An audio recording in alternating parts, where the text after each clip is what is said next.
If I told you that my mom once smiled sweetly at my girlfriend while secretly handing her a typed letter calling me unhinged and a danger to women, would you believe me? Or would you think I'm exaggerating, bitter, or maybe just one of those dramatic Reddit guys looking for sympathy clicks? Honestly, I wish I was making it up. My name's Scott, I'm 33, and I've spent the better part of my life trying to navigate a relationship with a mother who smiles like a saint in public and slices like a scalpel behind closed doors.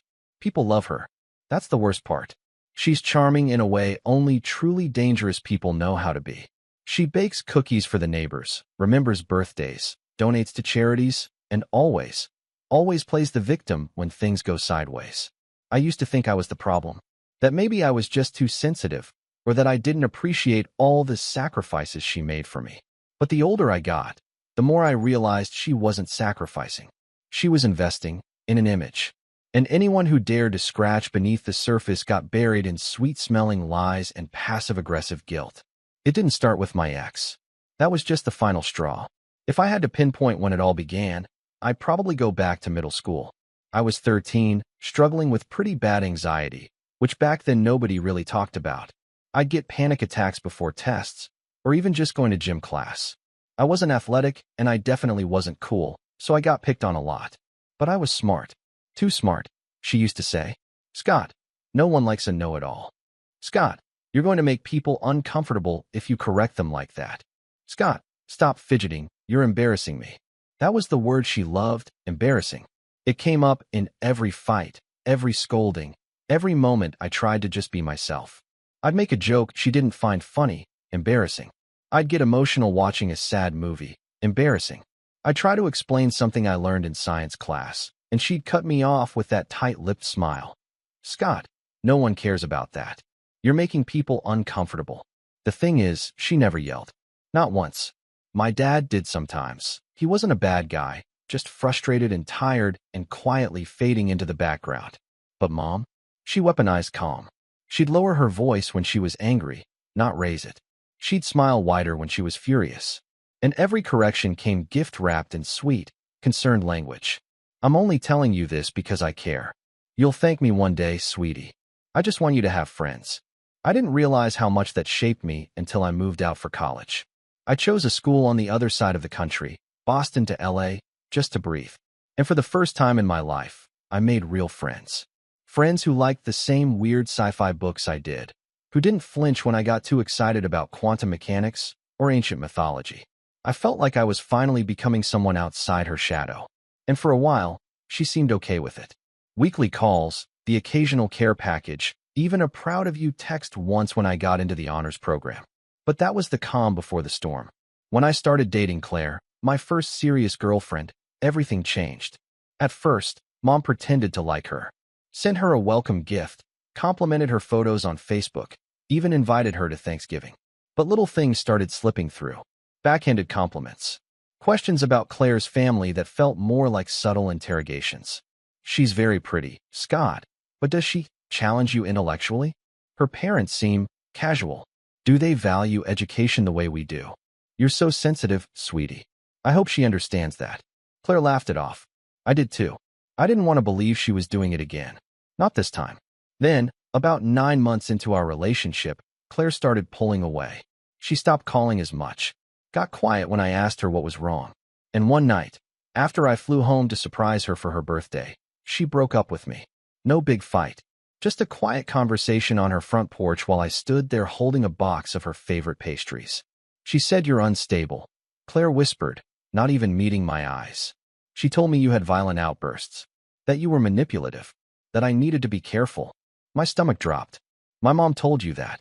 Claire just nodded. I didn't want to believe her. I really didn't. But she seemed so sincere. And then I started noticing little things. The way you get quiet sometimes. The way you don't talk about your feelings. I don't know. Maybe she's right. Maybe you're not ready. I didn't even fight it. What was the point? I walked home that night in the rain, suitcase dragging behind me. And for the first time in my adult life, I realized something that should have hit me years earlier. My mom didn't want me to be happy. Not really. Not if it meant I'd stop needing her. Not if it meant someone else saw a version of me that she couldn't control. That night broke something in me. But it also lit a fuse. I didn't scream. I didn't call her to confront her. I didn't even tell her I knew what she'd done. I played along, smiled on our weekly video calls, sent her flowers for Mother's Day, replied to her messages like everything was fine, because I was done playing defense. If she wanted to shape narratives, fine. I could do that too. So when her 60th birthday started creeping up and she asked me, sweet as ever, if I'd handle the guest list for her big celebration, I said yes. I smiled. I took notes. I promised to make it unforgettable. And I meant it. But before I get to the party, you need to understand just how deep this rabbit hole goes. Because what she did to Claire, that wasn't her first time. Not even close. And once I started digging, once I started reaching out to people from her past, the stories I uncovered made me realize that maybe, just maybe, I'd been the least of her victims. You ready for that? Because that's when things start getting messy. I kept my cool for almost a year after Claire walked away. Most people thought I took the breakup surprisingly well, and in a way, I did. I didn't spiral. I didn't drink myself into oblivion or make some grand, dramatic post on social media. But I didn't move on either. Because I couldn't. Not when the reason she left had nothing to do with who I really was, and everything to do with the picture someone else painted of me. I didn't stop thinking about that porch conversation. The way Claire's voice trembled. Not with fear, just uncertainty. Like she didn't know which version of me to trust. The one who had stayed up all night with her during her finals week, making flashcards and cooking pasta, or the one her mom whispered about over coffee with mine. The unstable one. The dangerous one. The fiction. But a well-told fiction is often more powerful than truth, especially when it comes from someone with perfect posture and a church mom voice. My mom's not loud. She never has been. But she doesn't need to be. Her weapon of choice has always been subtlety, picking at reputations like threads, unraveling people one half-concerned comment at a time. And the worst part? She does it with the full confidence that she's helping, fixing, correcting, making people better. She sees herself as some twisted Florence Nightingale with a step-forward smile. After Claire, I started paying closer attention to everything. Her tone, her word choices, the way she talked about other people. I started noticing patterns I'd ignored for decades, like how she always emphasized the parts of my life that were failures, but framed them as gentle concern. Oh, Scott struggled in school growing up, but he's doing his best. Scott's always been a little anxious, but he's very smart. He's such a sensitive soul. Sometimes that makes life harder for him. Those weren't just innocent comments. They were character summaries. And she'd been narrating my life to others like that since I was a teenager. That became clear when I ran into one of my old high school friends, James, at a conference in Chicago. We grabbed dinner, reminisced for a bit, and somewhere between appetizers and the main course, he said something that knocked the wind out of me. You know, James said, swirling his drink, your mom once told my parents you were seeing a therapist because you had rage problems. That you punched a wall or something. I blinked. What? Yeah. I remember because my mom got all weird about me hanging out with you for a few months after that. Thought you had some kind of anger issue. But you were always just kind of chill. I laughed, but it sounded hollow. I've never punched anything in my life. Except maybe a pillow. James shrugged. Guess it was just one of those weird rumors. No idea where it came from. I knew exactly where it came from. That conversation haunted me on the flight back home. And it was the final push I needed to do something I'd never dared before. I started contacting my mom's past. Not mine. Hers. I began with her exes. Quietly. Carefully. I used my middle name, changed my email signature, even created a fake Facebook account under the alias Ben Riley, just to avoid tipping her off. I wasn't trying to catfish anyone. I just didn't want them to hear Scott and immediately shut down. It was easier than I expected. Turns out, she'd burned more bridges than I thought. I reached out to one of her old college boyfriends, Thomas, who now ran a nonprofit in Portland. He responded within hours. Diane, he wrote. Wow. Haven't heard that name in a while. I'm guessing this is about the way she sabotaged your career. I stared at the message for a full minute before replying. No, but I'm listening. He told me how, back in 1984, they were both applying for a research fellowship in New York. They'd been dating for almost 2 years, and she had promised she wasn't interested in the same program. We made a deal, he wrote. She said she wanted to stay local. So I submitted my application. A week later, I found out she had applied behind my back. Not only that, she plagiarized parts of my proposal and submitted it as her own. She got the fellowship. He didn't. And when I confronted her, he wrote, she told me I was being paranoid, that I was emotionally unstable and threatened by her success. Sound familiar? It did. Uncomfortably so. That was the first domino. Over the next 2 months, I reached out to more people, old co-workers, former friends, even a woman named Beth who used to be my mom's best friend back in the 90s. She now lived in Florida and ran a crafting YouTube channel. We FaceTimed once, and she didn't hold back. Diane destroyed my marriage, she said bluntly, fiddling with a pair of scissors mid-call. I trusted her, told her things I didn't even tell my therapist. And one day, my husband starts acting weird. Cold. Distant. I found out she'd been calling him, saying I was having an affair, saying I was mentally unstable. All lies. Every single one. And you know what the worst part is? She convinced our entire friend group that she was just looking out for him, that she was concerned, like some kind of guardian angel. But she just wanted to break us up. And she did. It wasn't just betrayal. It was a pattern, a web, and I was starting to see just how big it was. Meanwhile, on the surface, Mom was busy planning her big 6-0. She'd decided she wanted a garden party.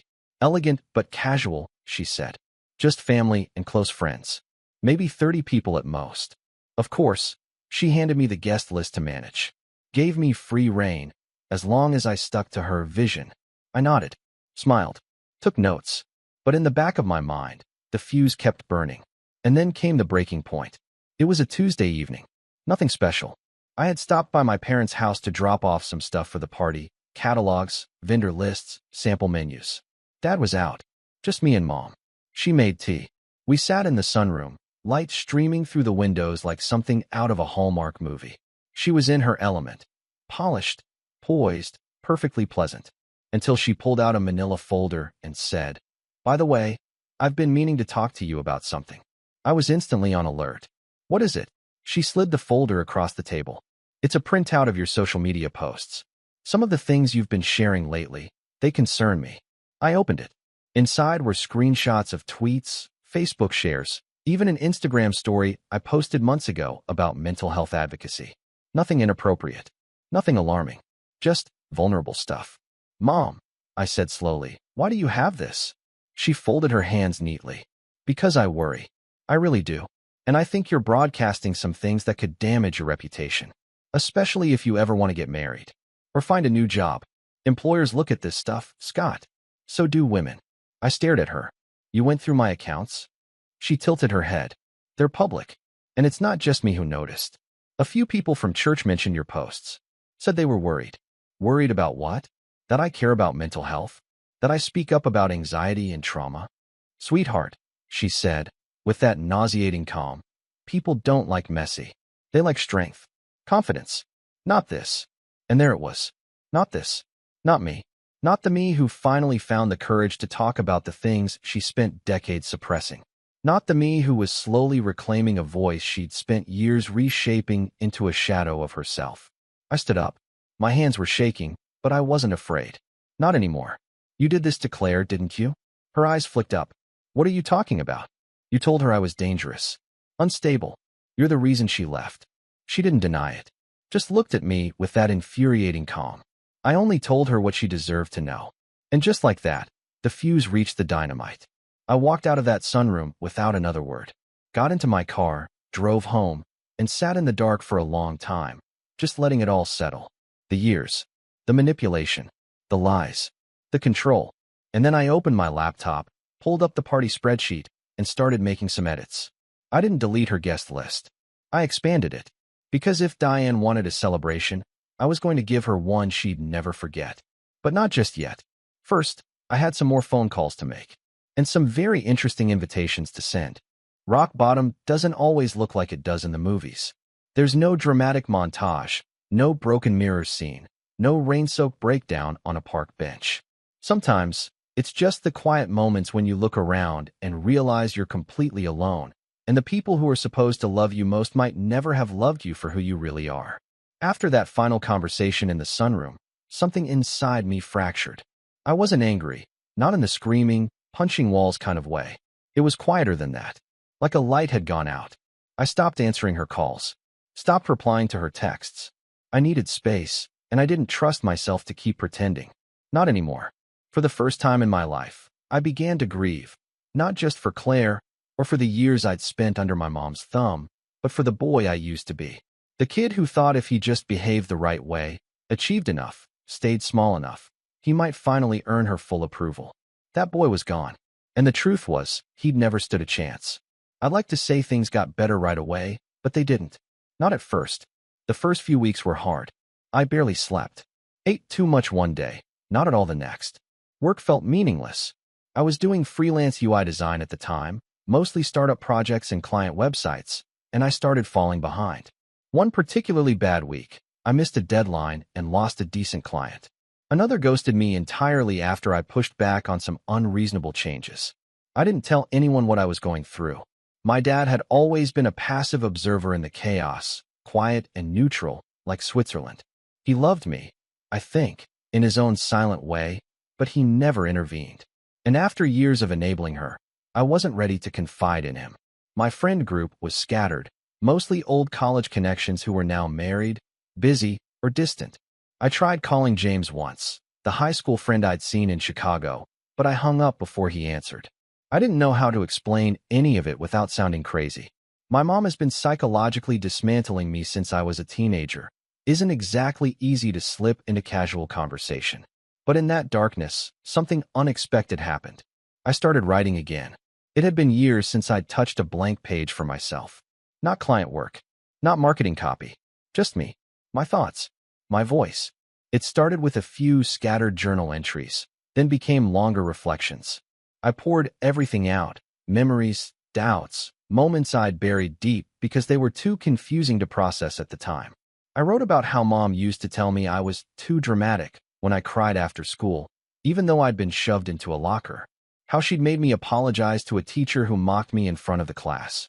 How she once told me, at 17, that if I didn't fix my attitude, no woman would ever love me. Writing gave me distance. It let me hold the truth in my hands instead of just in my chest. Eventually, I started posting some of it anonymously on a blog, just essays about growing up under emotional manipulation, about reclaiming identity, about healing. I didn't expect anyone to read them. I just needed a place to put the pain. But then one post went semi-viral. It was called The Smile That Cuts, Surviving a Parent Who Weaponizes Niceness. Within a few days, it had over 10,000 views. I started getting emails, first from strangers, then from therapists, advocates, even a few teachers. People telling me they saw their own parents in my words. One woman wrote, "I thought I was the only one. Reading this made me feel less crazy." Another said, "This helped me finally explain to my husband why I'm so afraid of my mother's compliments." I was stunned, and for the first time in a long while, I didn't feel alone. That little blog snowballed. Over the next few months, I built a modest following. Nothing massive, just a community of readers who found comfort in shared experience. I added a newsletter, started posting weekly. My inbox filled with stories, raw, heartbreaking, powerful stories from people all over the world who had survived the quiet kind of abuse. The kind no one sees coming because it comes wrapped in good intentions. And here's the twist no one expected, not even me. One of those readers was an editor at a mid-sized publishing house. She reached out with a simple message. "I think you're telling an important story. Have you ever considered writing a book?" At first, I laughed. A book? Me? But then I thought, why not? So I said yes. For the next 6 months, I wrote like my life depended on it. Some days it felt like therapy, other days like surgery. I had to peel back layers I didn't even know I had. But I stayed with it. I structured the book around stories from my past, some painful, some quietly triumphant. I included excerpts from reader emails, with permission, research on emotional manipulation, and reflections on healing. I titled it, Not the Crazy One, because for so long, that's exactly what I'd been made to feel. Meanwhile, my mom still thought I was planning her birthday. I played it cool, sent her periodic updates, asked fake questions about color schemes, music preferences, catering. She was thrilled. "This is going to be so special, Scott," she told me on the phone one night, her voice syrupy sweet. "Thank you for making it all about family." I smiled through my teeth and told her it was my pleasure. But in the background, I was building something very different. I had a second guest list now, one she didn't know about. A spreadsheet labeled Private RSVPs. It included every person I'd contacted during my research. Every ex-boyfriend, every ex-friend, former coworkers, estranged relatives, even a few people from our old church who had quietly distanced themselves over the years. Most of them said yes immediately. She always pretended to care about me, then talked behind my back. She told my fiancé I was an alcoholic. I've been sober since college. She accused me of stealing jewelry just because I wore it better than her.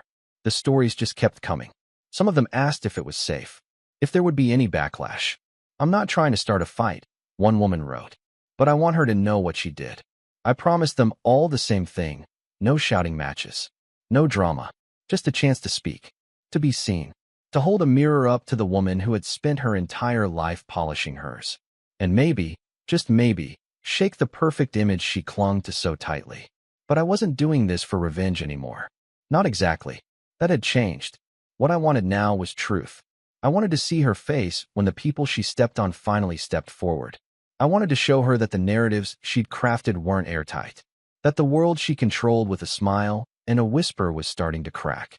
And most of all, I wanted to reclaim my story, not as the unstable son, not as the embarrassment, not as the quiet kid who never fought back, but as the man who finally did. Of course, I knew there would be fallout. Maybe some family would side with her. Maybe she'd cry, spin it, double down. But for once, I didn't care. I wasn't afraid of her anymore.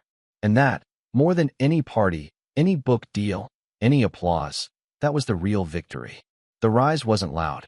It was a quiet, steady reclaiming of self.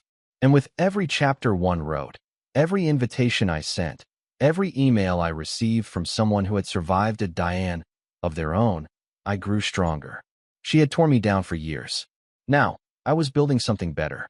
Not just for me, but for everyone she tried to silence. And her 60th birthday? That was going to be the stage. Not for revenge, for truth. But I still had one final surprise in store. One name on the list she never expected. One person whose story would hit harder than all the others combined. And when she saw them standing in that garden, drink in hand, looking her dead in the eye, that was going to be the moment everything changed. By the time May rolled around, barely a month out from my mom's 60th birthday, I had everything I needed. The stories, the names, the receipts. My email threads were stacked, my spreadsheet was color-coded, and my nerves were wired tight. Every single night, I lay awake rehearsing different outcomes. Would she cry? Would she explode? Would she go quiet, play the victim, and start spinning a counter-story on the spot like she always did? Didn't matter. Because for once, I was ahead of her, and I wasn't going to blink. But if I was going to pull this off right, I needed precision. This wasn't just about inviting people she wronged. It had to be curated, structured, strategic. If I went in guns blazing, it would look like an ambush, and then she'd have the perfect excuse to discredit everything. She'd twist it into, Scott's always had a flair for drama. I think he needs help, honestly. And everyone who didn't know better would believe her. No, I needed to let the truth speak for itself. I had to stage it like a mirror she couldn't look away from. So I split the event into two lists. List A was her official party, the one she knew about. A carefully pruned group of 30 close friends, church ladies, wine club pals, and a few distant cousins she still talked to. We booked a beautiful garden venue about 20 minutes from town, the kind of place with string lights, a gazebo, and overpriced finger food. She loved it. List B, though, that was mine. I booked a second venue, less polished, more intimate, just across the street. A private room in a historic community center with sliding glass doors, a sound system, and, crucially, a full wall of windows that faced the garden venue's west lawn. It was perfect. The idea wasn't to disrupt her party. That would be too easy, too obvious. I wanted her to enjoy herself, float around in that self-made spotlight, toast her curated image. And then, when the time was right, I'd give her the second act. But I needed a hook. That's when I thought of the photo wall. Mom had always loved memory boards, those cork things with Polaroids from vacations, school plays, weddings. She'd kept one in the hallway for years, always changing the photos depending on who came over. One month, it was my childhood school pictures. The next, it was her charity work with the garden club. So I decided to build my own. I emailed everyone on List B and asked them for one thing. A photo of themselves from the year they were closest to my mother. A moment in time, frozen, when they trusted her, loved her, before everything unraveled. I paired each photo with a short quote from our conversations, just 1 or 2 lines. Nothing dramatic, just the truth. She told me I was too emotional to be a good wife. She said I reminded her of someone she couldn't trust. She smiled and said I'd never be enough for Scott. She told me I should be grateful she still invited me. Each quote went under a photo. Black frame, white background. Simple, clean. The effect was devastating. When I finished hanging them in the community center, I stood back and stared at the wall of quiet grief and subtle strength. These weren't accusations. They were revelations. Proof of a pattern. A life's worth of manipulation, one frozen smile at a time.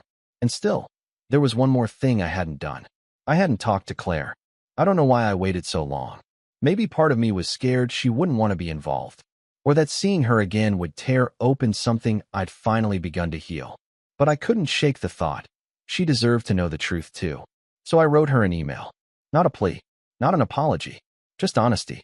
Hey Claire, I know it's been a long time, and I'm not writing to reopen anything. I just wanted to tell you that I finally understand what happened. It wasn't you, and it wasn't me either. I've spent the last year learning the truth about my mom, really learning it. And I've talked to a lot of people who were hurt by her in ways that look eerily familiar. I don't expect a response.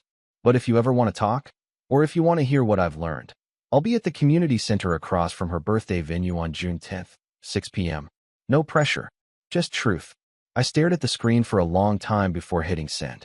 And once I did, I didn't check my email for 2 days.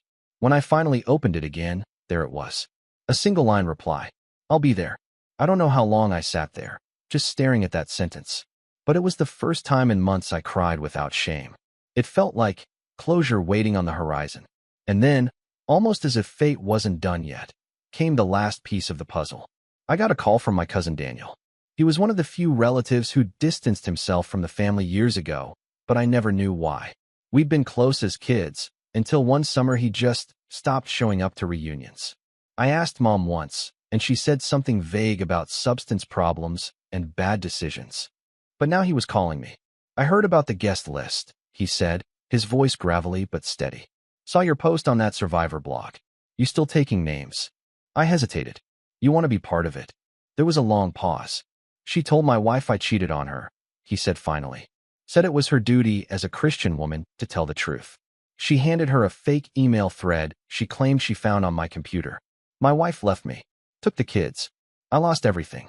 Took me 4 years to prove it was fake. I couldn't speak. And you know what the worst part is? He said. She said she was helping. That same phrase. Over and over. She always thought she was helping. I added his name to the list. By the end of that week, the final head count was 47. 47 people from across 4 decades, all with different stories, different scars, but the same common thread, Diane. And for once, she had no idea what was coming. June 10th arrived faster than I expected. The weather was flawless, blue skies, golden sun, a breeze just strong enough to keep the heat off. I arrived early, dressed in a simple gray suit. Not flashy, just clean, professional. I greeted the catering staff, confirmed both bookings, did a sound check in the community center, and helped the AV guy set up a screen for a short video montage I'd edited together. And then, I waited. People started trickling in around 5. Beth, the ex-best friend with the jewelry accusation, brought cookies. Thomas from Portland gave me a tired hug and said, "Let's do this." Even Daniel showed up, holding a single photo in his hand. Him and my mom at a family barbecue. Back when he still smiled without effort. By 5:45, the room was full. Quiet, charged, solemn. I gave them all a brief rundown. How it would work. When we'd walk over. How I'd introduce the night. No one was looking for vengeance. Just truth. At exactly 6:10 p.m., 10 minutes after her party officially started, I stepped outside. From across the street, I could see her, radiant in her tailored sky blue dress, surrounded by laughing guests and floating candles. She looked happy. Perfect. In control. And then her eyes landed on me. I smiled. She didn't. I raised a glass and nodded. And then I turned, and behind me, one by one, people began filing out of the community center. A slow, solemn line. No banners. No signs. Just faces. Familiar faces. One by one, they crossed the street. And her smile began to fade. She looked confused. Then wary. And then, for for the first time I could remember in years afraid. But we weren't there to attack. We were there to speak. And as the final guest stepped forward, Claire, dressed in white, eyes steady, I knew we were ready. It was time. But I hadn't even delivered the first speech yet. And she had no idea how deep this truth was going to cut. The silence when Claire stepped onto the lawn was absolute. Conversations froze mid-sentence. Champagne flutes paused in midair. All eyes shifted from her to my mom, who still stood beneath a floral archway with her hand on her hip and a birthday corsage pinned perfectly to her shoulder. For a second, I thought she might faint. Her expression didn't crumble, it calcified. Her smile vanished, her eyes narrowed ever so slightly, and her back straightened like she was preparing for war. She opened her mouth to speak, but then she saw the rest of them. The line of people following Claire like shadows of a past she had buried in polished politeness and whispered gossip. 47 people. Some in heels, some in sneakers, some in stiff blazers that hadn't seen daylight in years. All of them here because of her. She blinked rapidly and took a small step back, trying to reassert control. "What's going on?" she said, aiming her words past Claire and toward me. Her voice was still syrupy, but it cracked slightly around the edges. "Scott, what is this?" I stepped forward, not angry, just calm, clear, grounded in a way I hadn't been since I was a kid. "It's your birthday, Mom. You said you wanted it to be about family." I turned to the small crowd now gathered. Some of her friends were murmuring. A few looked confused, others uncomfortable. Only a handful had the good sense to excuse themselves and pretend they didn't see anything. The rest stayed, the kind of people who slowed down when they pass a car wreck. "Everyone," I said, projecting just enough to carry across the lawn without shouting, "thank you for coming. This evening, we're here not just to celebrate my mother's 60th birthday, but also to acknowledge the impact she's had on the lives around her." My mom's lips parted. "Scott," she hissed, low and sharp. "What are you doing?" I ignored her. I gestured behind me. "These are people my mother has known, some briefly, some for decades. Each of them has their own story. Each of them was affected by her choices. Tonight, we're giving them a voice." Claire stepped forward. She didn't look at me. She didn't need to. Her eyes were locked on my mom. "When I first met you," Claire said, "I thought you were elegant, warm, generous. You made me feel like part of the family." Mom swallowed hard. "And then, slowly, you made me feel like I was wrong. You told me Scott was unstable, that he had a history of episodes, that I should keep my distance for my own safety. And the way you said it, it wasn't dramatic. It was gentle, like a concerned nurse giving bad news." Claire took a breath. "But I've spent the last year learning the difference between concern and control. And now I know, what you did wasn't protection. It was sabotage. You poisoned something real because you couldn't control it." Someone gasped. Mom started to speak, but another voice cut in. It was Beth, the ex-best friend whom Mom had accused of theft. "She did the same thing to me," Beth said. "We were best friends for 10 years. Until I got engaged. Then she started planting seeds, about my fiancé, about my character. She told him I had a pattern of instability. He left me 2 months before the wedding. Now my mom was visibly shaking. She turned to the nearest cluster of friends, the church group, trying to rally support. "This is ridiculous," she said. "They're twisting things." I was trying to help. "Really?" said Thomas, stepping forward. "Is that what you were doing when you stole my research proposal in college and claimed it as your own?" Her head snapped toward him. "I lost the fellowship," he said. "You got it. And when I confronted you, you told everyone I was jealous. Unstable. Sound familiar?" The circle was tightening now. Not physically, but emotionally. You could feel it in the air, the tension, the weight of so many unspoken things finally finding oxygen. My mom took a shaky step backward, bumping into the side of the flower arch. "This is a setup," she said. This is slander." "No," I said gently. "This is the truth. And it's been waiting for you." I nodded toward the far end of the garden, where we'd set up a second photo wall. A few guests turned to look. One of the AV guys, a friend I'd hired to run the setup, tapped the space bar on a laptop, and the screen flickered to life. A slideshow began. 47 faces. 47 quotes. No narration. No music. Just truth, in black and white. People murmured. Some looked visibly shaken. Others kept watching, eyes wide. And then, right in the middle of it all, came a photo of Daniel, my cousin. He stepped forward. She told my wife I cheated, he said. Forged emails. Destroyed my marriage. I didn't know it was fake until it was too late. He pulled a folded sheet of paper from his jacket. Here's the forensic report from the tech expert who confirmed the metadata was altered. He passed it to one of the guests, who held it like a bomb. And then Daniel looked her dead in the eyes. I would have taken that to my grave, Aunt Diane. But not anymore. She opened her mouth, maybe to deny it, maybe to cry, but she never got the chance. Because then came the final blow. My father. He hadn't said a word all night. He'd been standing off to the side, pale, hands clasped like he was praying. But now he stepped forward. And when he spoke, his voice was quiet, but it carried.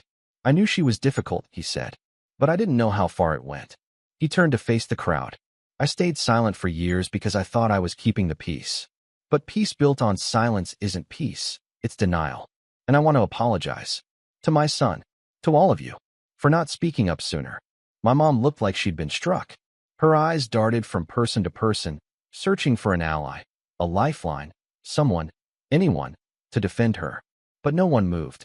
And in that moment, she was finally, undeniably alone. She dropped her glass. It shattered on the stone path, the sound sharp as a slap. I've done everything for this family, she said, her voice shaking. Everything.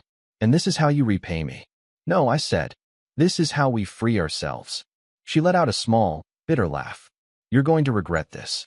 All of you. You think you're heroes, but you're just children playing with fire.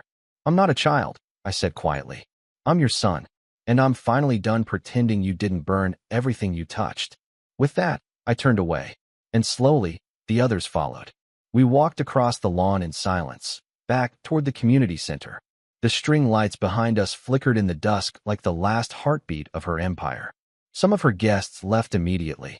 Others stayed just long enough to say polite goodbyes, their smiles brittle, their minds clearly elsewhere. Back in the community center, people hugged. Some cried. Others just stood in small groups, breathing the rare air of vindication. The quiet hum of relief filled the space. Claire came up to me and touched my arm. You did it, she said. I nodded, suddenly exhausted. I didn't do it alone. She smiled. Still, it was brave. I shook my head. It wasn't about being brave. It was about being done. We stood there for a while, watching the faces on the wall, the pieces of a truth that had finally come together. In the weeks that followed, the fallout was swift. Mom's birthday photos never made it to Facebook. The ones she posted were heavily cropped, carefully framed, and captioned with vague comments like, an eventful night. People sure can surprise you. But the damage was done. Word spread. Quietly at first, then louder. Some of her church friends stopped inviting her to things. The wine club fizzled. My cousin Rachel stopped taking her calls. Even a few of her old allies, people who had once echoed her whispers, began to drift away. At first, she tried to regain control. She spun new narratives. Claimed she was being attacked, that we were jealous, ungrateful, brainwashed. But none of it stuck. Not this time. Because too many people had finally seen her, truly seen her, for who she was. And me? I didn't gloat. I didn't post about it. Didn't rub it in. I just moved on. I signed the publishing deal. The book came out 6 months later and found its own quiet audience. I started therapy again. Real therapy, not the guilt-laced talks Mom used to weaponize. I reconnected with Claire. Slowly. Carefully. We weren't rushing into anything, but we both knew something real had been salvaged from the wreckage. Most importantly, I felt free. Not happy all the time. Not healed overnight. But free. And that was enough. One day, months later, I got a letter in the mail. No return address, but I recognized the handwriting. My mom. Inside was a single line. You've humiliated me. I hope it was worth it. I stared at it for a moment, then folded it up and dropped it in the shredder. Because she was wrong. It wasn't humiliation. It was accountability. And yes, it was absolutely worth it. Final line. I didn't ruin her birthday. I just let the truth be the guest of honor.